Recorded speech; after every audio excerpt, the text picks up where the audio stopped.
En Alsace, malgré tout ce qui se passe, les marchés de Noël alsaciens sont toujours aussi beaux. On a vu dans ce journal ceux de Colmar, ceux de Strasbourg. Mais il y a des marchés très conviviaux, absolument magnifiques dans des villes plus petites. On va aller à Haguenau et Kaysersberg avec ce très beau reportage de Jacques Boivin et Laurence Claude-Pierre. C'est l'une de nos découvertes cette année. Le marché de Noël de Haguenau permet d'entrer à pas feutrés dans la période de l'Avent. Un marché familial, joyeux et convivial, où l'on vient acheter ses moules à bredele, les gâteaux de Noël. En bon petit alsacien, Thiago les connaît déjà. Un diamant. Un diamant? J'ai choisi une étoile.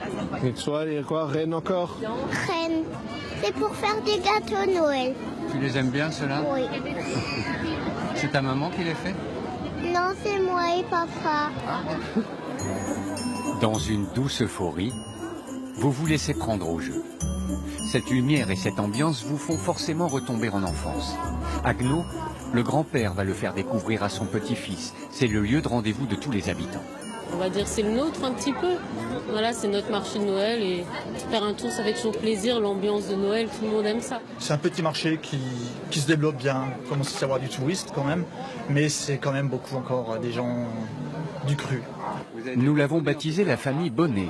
C'est leur première visite sur le marché cette année, pas forcément pour acheter, plutôt pour partager.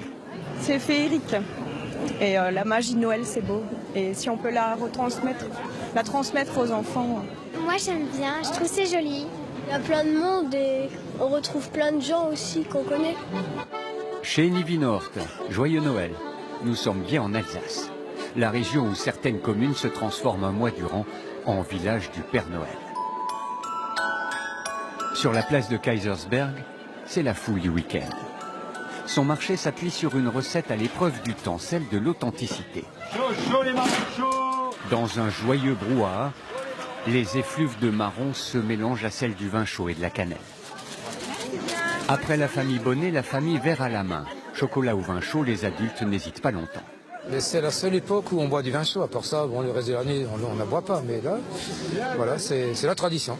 On vient des Vosges, et puis on vient chez des amis. Alors, avant d'aller souper, on vient boire notre petit vin chaud. Les rouges ou les blancs? Rouge ou blanc, les deux couleurs de l'Alsace.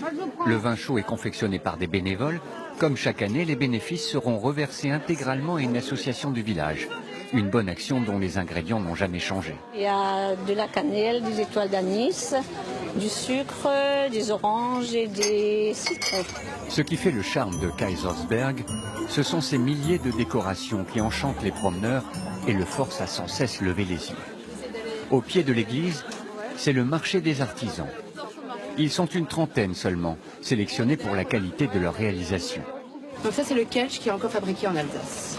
C'est des tissus à carreaux en fait, qui sont un mélange de coton et de lin. 100% alsacien. Je cherche des petits cœurs, et des petits cœurs, et des petits cœurs. C'est très très beau. C'est très typique, c'est très chaleureux. C'est Noël. Beaucoup de créations, des choses qu'ils n'ont pas vues ailleurs, forcément. Il faut les faire un petit peu rêver, et un petit peu ramener à la tradition. Je pars de la planche brute, je travaille avec une scierie qui est sur Fréland et je transforme tout sur Kaysersberg, donc on est vraiment artisan du début à la fin. À 20h, le marché ferme ses portes.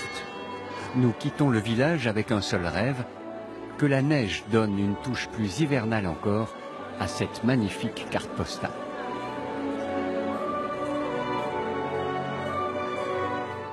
Va-t-elle arriver la neige? On n'en sait rien. En tout cas, merci à Jacques Boivin et Laurence Claude-Pierre qui aiment tant leur région de nous la raconter.